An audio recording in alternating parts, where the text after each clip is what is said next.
So I've seen a complete pivot in ServiceNow's industry strategy. They've gone from a company who talks explicitly about software modules and how those software modules can help to a company who talks to customers about their specific issues within their specific industries and how ServiceNow and applying ServiceNow in the right ways can help. You see this pivot in their internal investments as well. They've stood up full teams around industries and around developing industry-specific products. But to me, the big differentiator here isn't about the point solutions. It's about the combination of these point solutions with the broad ServiceNow platform.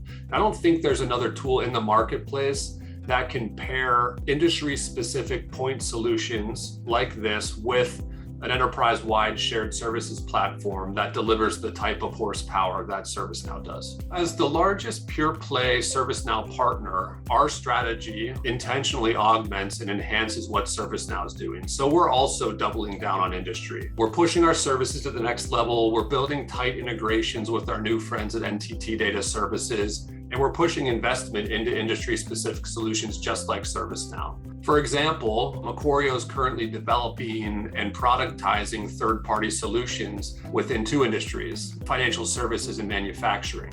On top of that, we're collaborating with ServiceNow's industry teams on an almost daily basis to release other industry solutions on their industry showcase pages. And finally, we're continuing to provide the same high level of thought leadership and industry content with the marketplace in order to share our expertise with everyone else. We're going to continue to see evolution in all areas of industry from ServiceNow. Places like in financial services, in healthcare with the EMR product, in telecommunications with the order management product, and even more than that. I don't anticipate that ServiceNow's speed and focus on industry is going to slow down anytime soon.